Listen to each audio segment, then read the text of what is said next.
A very popular topic that people are asking me about right now is resilience. How to be more resilient and thrive during uncertain or challenging times.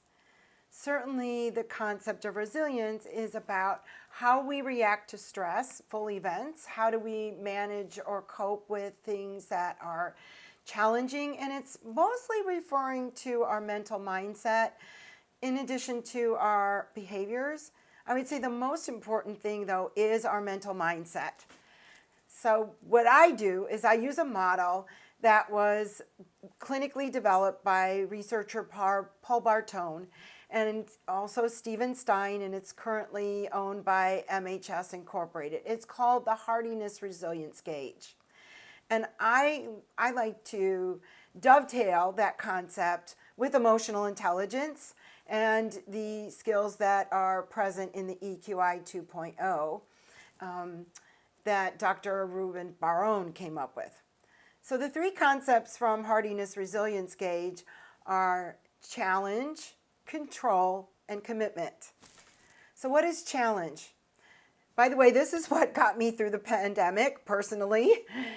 Thinking of a challenging time as something that's exciting, that's an opportunity to learn and grow and to better myself or to become a better version of myself. Thinking about who will I be on the other side of this challenge. So it involves believing that I would be able to, or you would be able to, overcome the challenge and personally benefit from it. You could also think of it as finding the silver lining in the dark cloud of the challenge, using your imagination to pull yourself forward, to see yourself getting through it and not just struggling, but thriving. So handling the stress as seeing it as motivational, handling it as something that is thrilling if possible, as much as you can, and daydreaming about how you will benefit from developing skills that will help you through this challenge. So I also like to think of that as from the EQI 2.0, flexibility.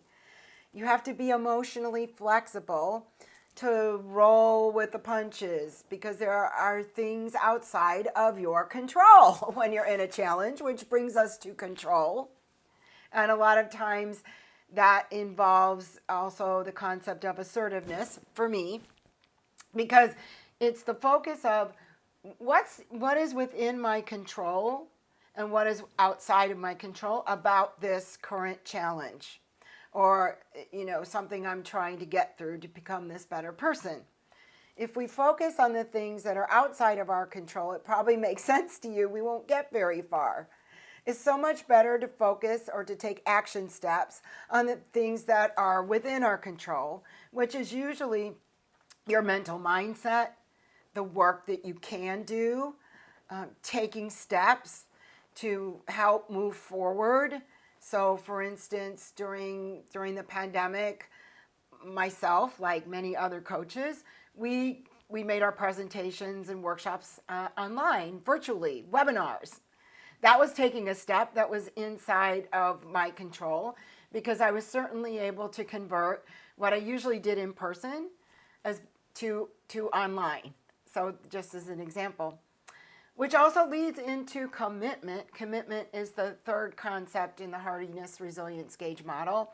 And it reminds me very much of self-actualization from the EQI 2.0. It's how passionate are you, or what gives you meaning and purpose? How can you find a sense of meaning and purpose in this challenge that you're going through? So it's, why do you bother to get out of bed every day? What do you find exciting about the job or the work that you do? What do you find exciting about being in the family that you're in? So if you're committed, you're going to be disciplined. I think that kind of follows easily. You're going to be disciplined and you're going to be willing to take the steps that you need to take in order to cope well with the challenge.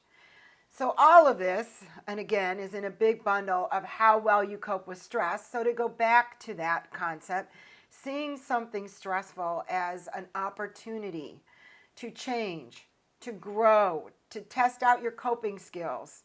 Seeing it as good instead of seeing it as bad will make a very big difference in how you respond to the challenge, because you want to respond and not react.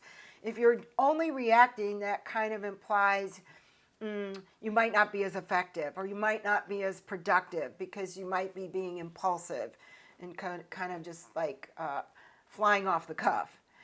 But being committed is being intentional, choosing intentionally, how do I want to step myself through this process in such a way that I'm going to outperform how I used to perform in the past.